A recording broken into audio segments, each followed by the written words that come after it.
पाकवलं ते जगाला सांगत नाही. तो म्हटला आपल्याला माहिती आहे पण नाही सांगायचं. आपल्याला माहिती आहे पाकवायचं ज्ञान आपल्याला चांगलं माहिती पण नाही सांगायचं. कीर्तनातलं नॉलेज चांगलं आहे पण नाही सांगायचं आम्हाला. कथेतलं नॉलेज चांगलं आहे पण नाही सांगायचं. मग काय कराल? ज्ञानोबरायांनी ठरवलं. फार त्रास दिला तुम्ही. मागून आणलेली मधुकरीसाठी मिळालेली शिदा सुद्धा तुम्ही खाऊन नाही दिली, मातीमध्ये मिसळून टाकली. नाही सांगणार ज्ञानेश्वरी जा. असं जर केलं असतं तर आज एवढं गोड पारायण 4-4 घंटे बसून करतात ते भेटली असती की एवढी गोड अमृतमय शिदोरी? काय लक्षण आहे? उशोष दिवे. ते गेले, त्यांना माहिती होती, त्या मार्गाने ते गेले आणि घेतलेला अनुभव जगाला दिला. त्यांनी तो मार्ग दाखवला. म्हणून करू संती केले ते. त्यासाठी संतांचं ऐकायचंय. ते स्वतः मुक्त झाले आणि मुक्ततेचा मार्ग जगाला सांगू नाही गेले. फार जास्तीच्या भानगडीत पडू नका. ठाईचं बैसोनी करा एकचित्त, आवडी आनंद आळवावा म्हणून एक गाव आम्ही विठवाचे नाम.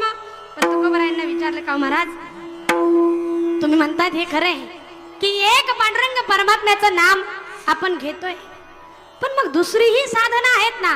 तर महाराज म्हणतात आणि का पै काम नाही. आता मला त्या दुसऱ्या साधनांची गरज नाहीये. त्यांचं कामच इथे नाहीये, अन्य साधनांचं कामच नाहीये. म्हटली ती साधनं नेमकी कशी आहे त्याचं वर्णन अभंगाच्या दुसऱ्या चरणात.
सांगतात अन्य कुठल्याही साधनांची गरज नाही आणि का काही काम नाही. आता मग ती दुसरी साधन कशी आहे याचं वर्णन या ठिकाणी महाराजांनी केले. मोडून या वाटा सूक्ष्म दुस्तर केला राज्यभार झालेचा. ही जी अन्य साधन आहेत, अन्य मार्ग आहे, हे कसे आहेत? दोन प्रकारची सांगितली. कशी? एक आहे सूक्ष्म आणि दुसरी आहे दुस्तर.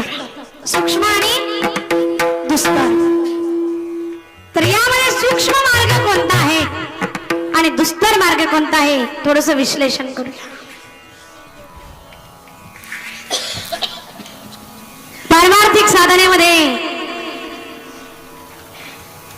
अनेक मार्ग अनुभवत असताना अत्यंत सूक्ष्म जर मार्ग कोणता असेल तर जो तुम्हा आम्हा सर्वांना फार सोपा वाटतो पण तो तितका सोपा नाही, फार सूक्ष्म आहे, त्याचं नाव आहे कर्म मार्ग. कर्म मार्ग एवढा सोपा नाहीये. आपल्याला वाटतं मुठभर अगरबत्त्या ओवाळल्या, तापत पंचारत्या लावल्या, आरती केली म्हणजे काम झालं, आपण फार मुक्त झालो असं नाही. कदाचित त्याच कर्माचा अहंकार होऊन पुन्हा अधःपतन होण्याची दाट शक्यता. कर्ममार्ग फार सूक्ष्म आहे. कर्ममार्गामध्ये धोके काय आहे? पुण्य करू जाता होय पाप, जर पुण्य करायला गेलो तर नकळत पाप होण्याची दाट शक्यता आहे. म्हणून कर्ममार्ग सूक्ष्म आहे, आम्ही तो मार्ग मोडून टाकला. त्या वाटेने आम्ही नाही जात. एक गाव आम्ही विठोबाचे नाव. काय विचार आहे तुकोबरायांचे बघा ना तुम्ही, कधीतरी सूक्ष्मतेने विचार करून बघा. इथे आता जे पुष्पमाला तुम्ही अर्पण करतात, हार घालतात, काय जे हार आपण या ठिकाणी अर्पण करतोय ना देवाला, या हार अर्पण करत असताना ज्या फुलांनी ते तो हार विणला, त्या फुलांमध्ये अनेक सूक्ष्म कीटक असतात, नाम आळ्या पण असतात की नाही. बऱ्याच माता भगिनी आहे पहाटे उठून स्नान करून आणि मग लगेच देवपूजेसाठी फुलं आणावे म्हणून घाई घाईनं आपल्या नगरामध्ये फिरतात, बरोबर की नाही. एक फुलाचं तबक घेऊन अख्खं कॉलनीला राऊंड मारून येतात पहाटे पहाटे, बरोबर की नाही. आणि मग ते ज्याचं झाड आहे, ज्याच्या दारात आहे, ज्याच्या झाडाची फुलं आहेत, त्याला माहिती पण होऊ देत नाही, पटकन पहाटे अंधारात तोडून आणतात आणि ती देवाला वाहतात. अशी लबाडीची भक्ती देवाला आवडन का?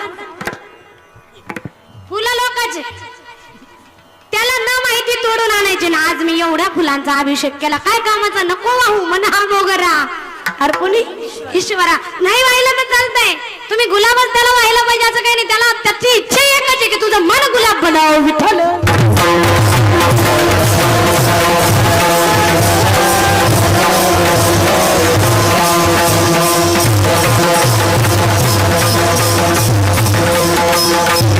फुलं ज्या वेळेला तुम्ही तोडून आणतात त्यात सूक्ष्म कीटक असतात.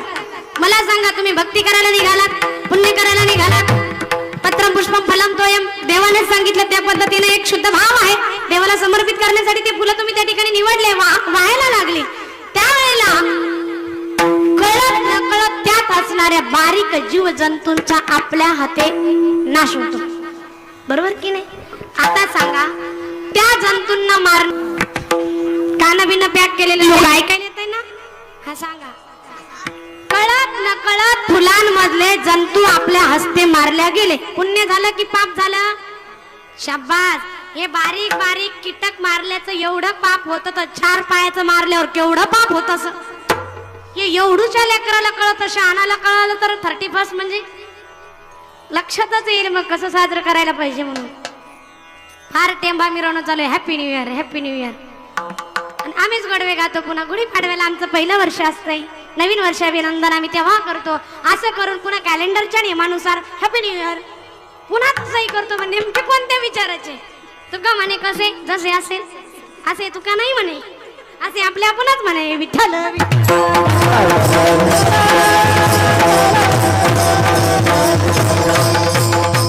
निघाले होते पुण्य करायला, फुलं अर्पण करून. घडलं काय? पाप. हे काय कर्म आहे का योग आहे का ज्ञान आहे? कर्म आहे, कर्म. फुलं अर्पण करणं काय आहे?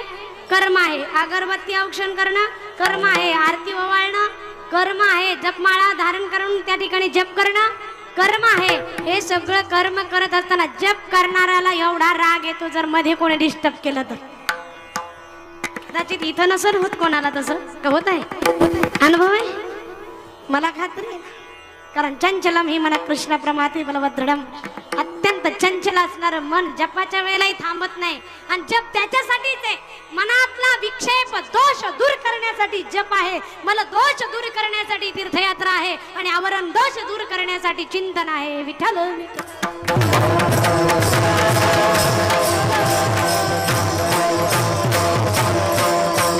आणि महाराज सांगतात की या ठिकाणी असली कर्म तुम्ही करायला निघाले तर पुण्य होण्याऐवजी कधी कधी काय घडतंय? पाप घडतंय. म्हणून आम्ही तो कर्म मार्ग मोडून टाकला. मोडून या वाटा सूक्ष्म सूक्ष्म सूक्ष्म वाट मोडून टाकली. कोणती वाट आहे ती? कर्माची वाट. तुम्ही म्हणाल उद्यापासून आरत्या बंद. तुम्ही देवाची आरती जरी बंद केली तरी घरच्या लोकांची आरती केल्याशिवाय राहत नाही, नातेवाईकाची आरती केल्याशिवाय राहत नाही, पुढाऱ्याची आरती केल्याशिवाय, लय लोकांना हौश डोक्यावर घ्यायची, आरती केल्याशिवाय राहतच नाही. आरती तर करतात ना, मग तिथं कोणाची तरी करण्यापेक्षा करण्याचा गुणाची आरती काय बिघडलं? तुम्ही आरती केलं तरी नकळत पाप घडतच, नाही केलं तरी पाप घडतच. मग शुद्ध भाव ठेवून तुम्ही ही आरती केली तर हरकत नाही. पण तुकोबराय काय म्हणतात? जर महाराजांच्या प्रमाणे तुम्ही अखंड पांडुरंगाचं नामस्मरण करत असाल तर गरज नाही. मग त्यावेळेला पुढे भाव कसा होईल? जे जे दृष्टी दिसे ते ते हरी रूप. मग पूजा ध्यान जप त्यासी नाही कुणासी, ज्याला दृष्टीनं जे जे पाहिलं ते हरिरूप वाटावं, नाही तर हे बाईची जात अशी, पुरुषांचं काम असं. मग ते दोष, मला काही उदाहरण द्यायचे नाही त्या बाबतीत. तर हे सगळं कधी घडणार?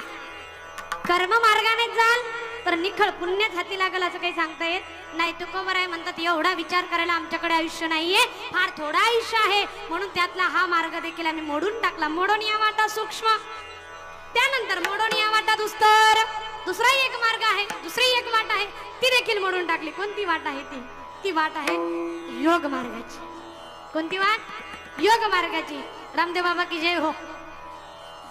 करायला पाहिजे, योगासनं होणं आवश्यक आहे, नाहीतर शरीराचे नगारे झाल्याशिवाय राहत नाही. योग मार्ग असला पाहिजे. मितभाषी आणि अल्पाहारी असणं अत्यावश्यक आहे.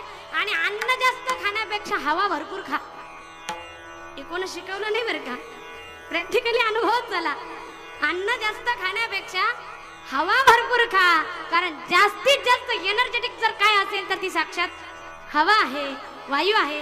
ती श्वास उच्छवासाच्या माध्यमातून पंच प्राणाच्या ठिकाणी स्थित होते.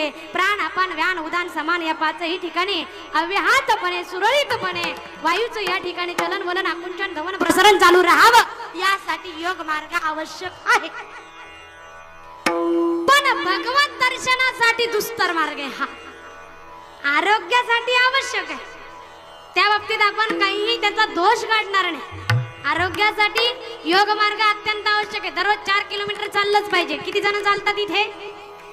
ते म्हटले आम्हाला गल्ल्यात बसावं लागतं. वा वा बाबा, बहुत बढिया. आता हे तुम्हाला विचारायला लागले, पण मीच चालत नाही. घरातून निघले गाडीत बसते, गाडीतून उतरले की व्यासपीठावर येते. चालणं कुठं होतंय?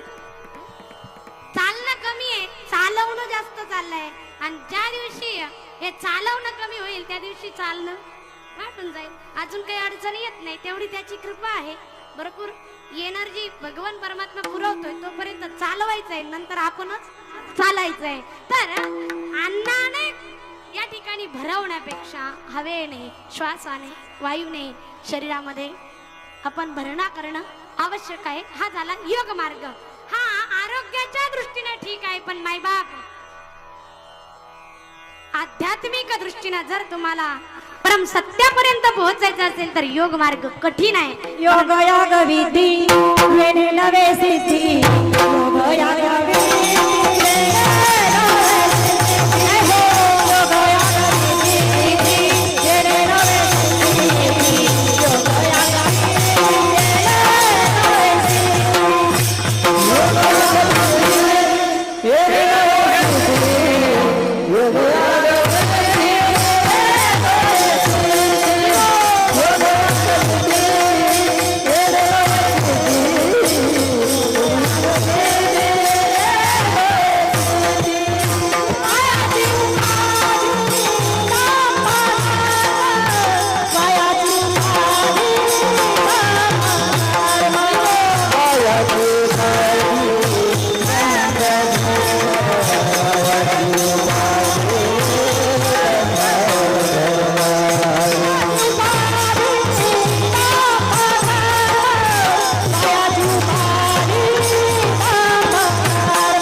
सुंदर प्रमाण ताईंनी दिलंय.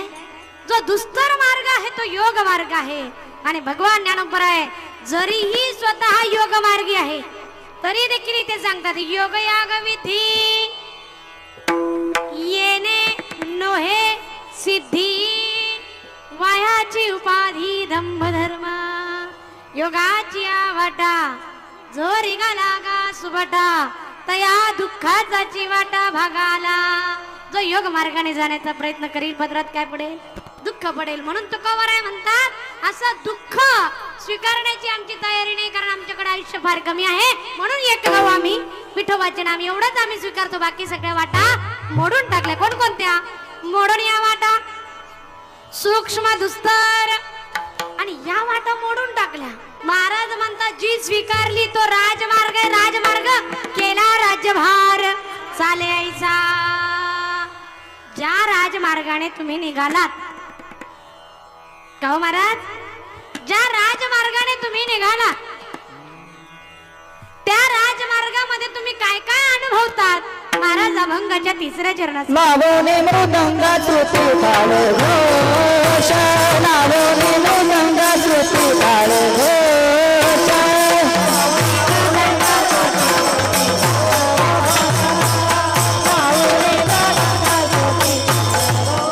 लावणे मृदंगा श्रुती ताळ घोष, लावणे मृदंगा श्रुती ताळ घोष.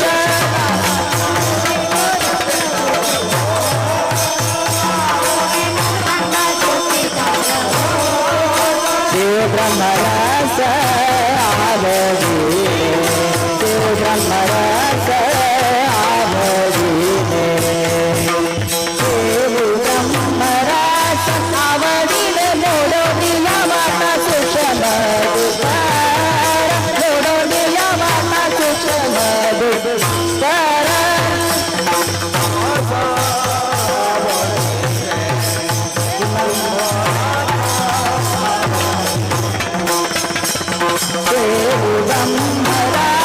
आवडीने मोडोनिया माता सुषम दुपार, मोडोनिया माता सुषम.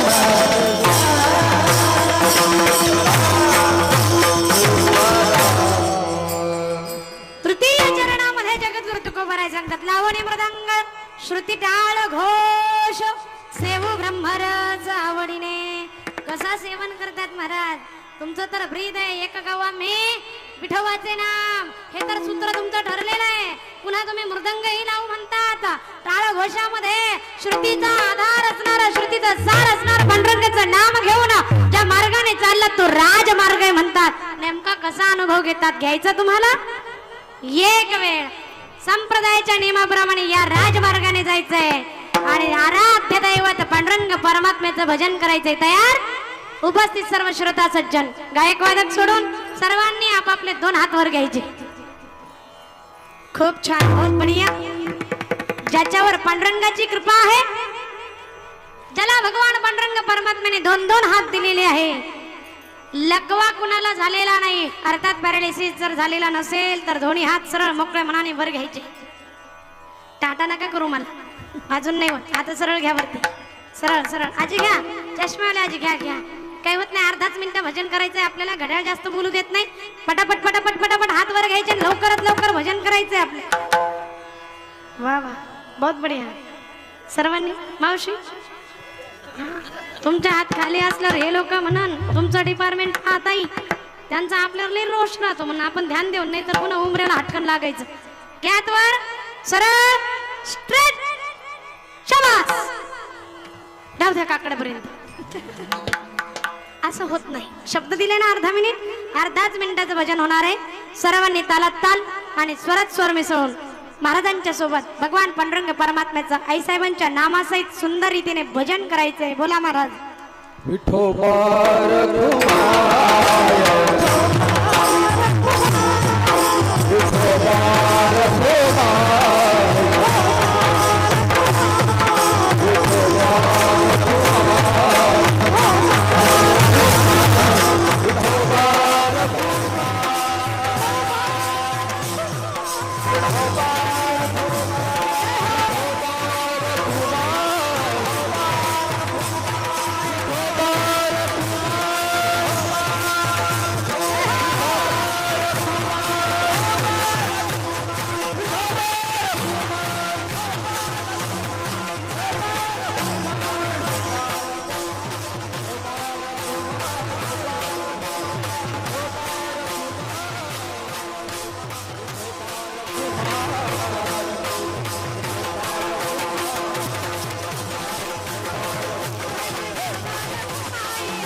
बहुत बढिया, खूप छान, अत्यंत सुंदर भजन, जणू काय पंढरपूर.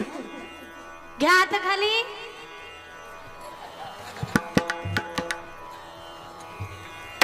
महाराज ते तुम्हीच म्हणा, एक गाव आम्ही विठवाचे नाम. निष्ठावंत भाव भक्तांचा स्वधर्म, अत्यंत निष्ठेनं भगवान पांडुरंग परमात्म्याच्या बद्दलच जी आस्था आहे तुकोबरायांची, जी निष्ठा आहे त्याचं वर्णन, त्याचा उल्लेख या ठिकाणी तुकोबराय करतात की ज्या राजमार्गाचा आम्ही स्वीकार केला त्या राजमार्गामध्ये आम्ही मुंगे नाही चाललो, एकटे नाही चाललो. इथे चांगले मृदंगमणी आहेत सोबत, इथे उत्कृष्ट गायकरी मंडळी आहेत, इथं गायनाचार्य आहेत, मृदंग स्वरात लावलेले आहेत, श्रुतींचा जय घोष होतोय आणि टाळाच्या गजरामध्ये पांडुरंग परमात्म्याचं भजन होतंय. कसं हरी श्री विठ्ठला पांडुरंग विठ्ठला. पांडुरंग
पांडुरंग विठ्ठला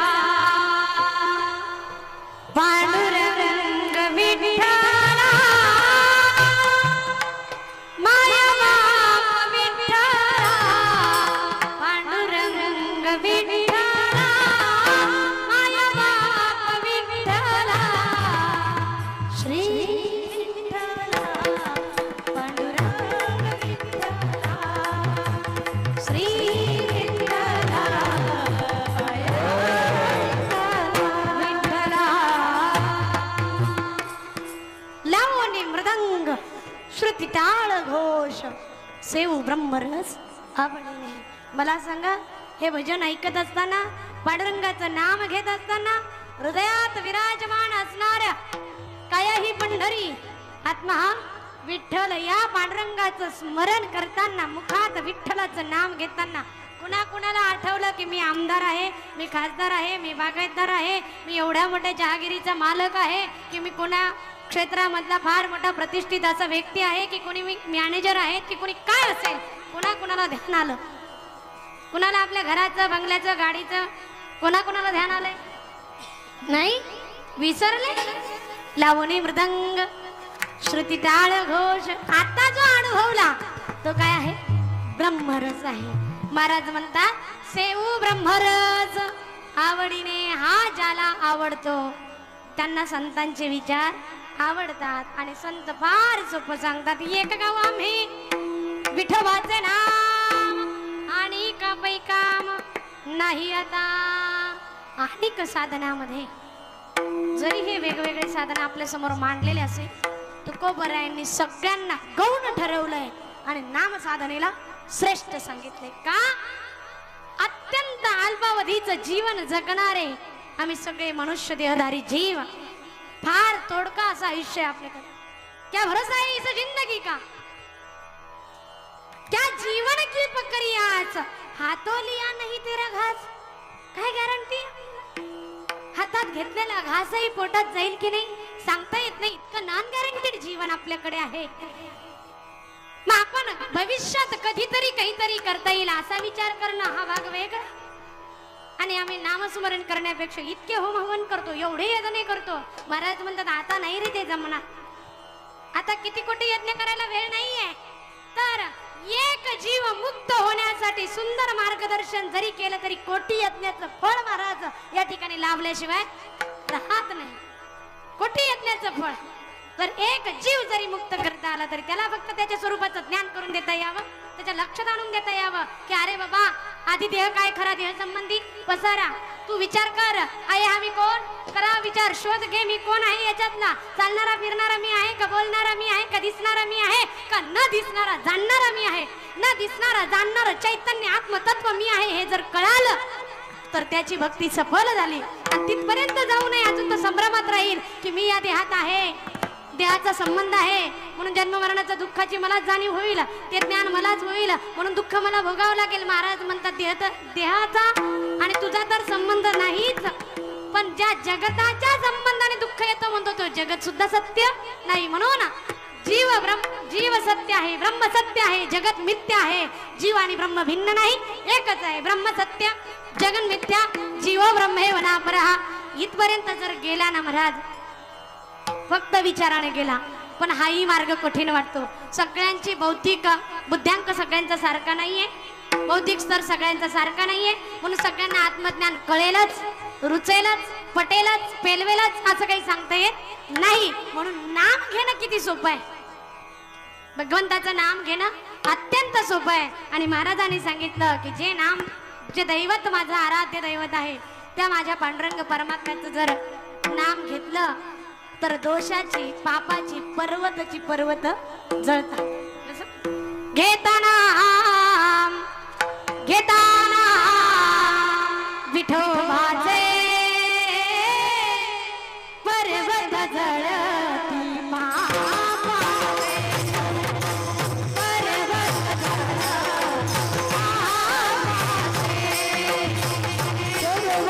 जळती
वेद शिनला झाली सीमा.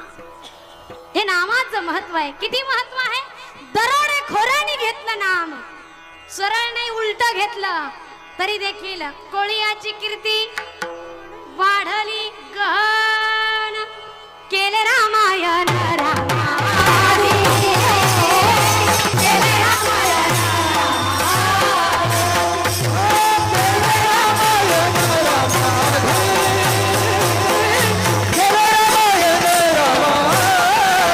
कोळियाची कीर्ती वाढली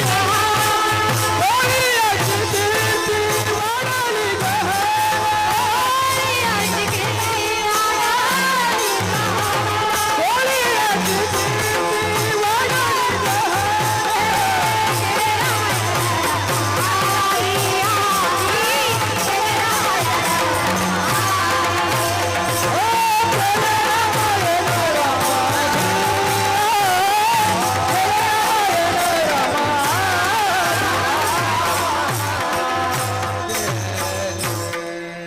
कोळियाची कीर्ती वाढली गहन. कोणाची कीर्ती कधी वाढेल काही सांगता येत नाही, पण त्याची कीर्ती वाढण्यामागे आपलं सुपीक डोकं चालवत जाऊ नये की नेमकं काय कारण असं. लक्षात येतं मी काय म्हणते.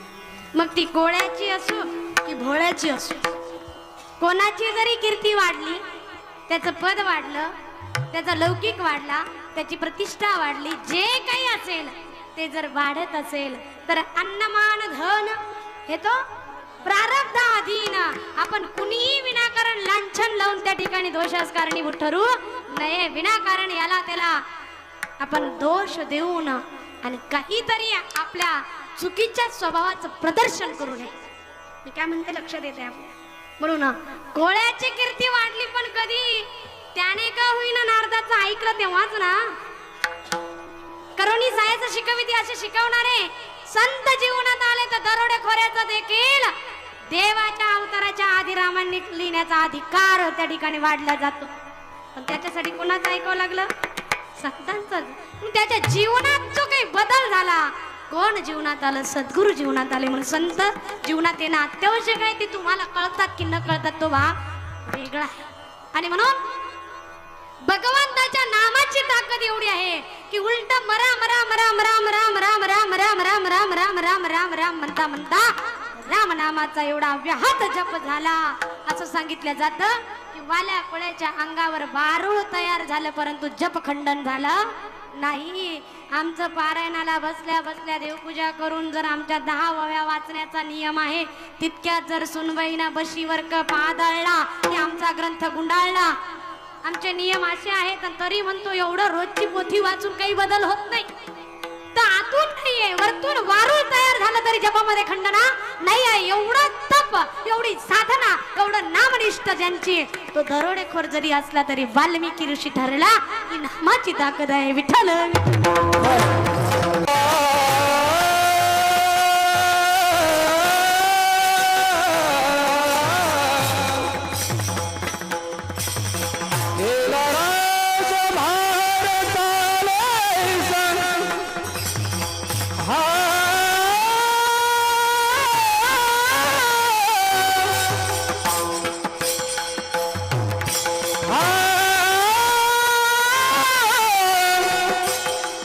आ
वाकुडा विचुका पाऊली ते चोज करुणी माऊली रे जे जे वियाने प्रमाणे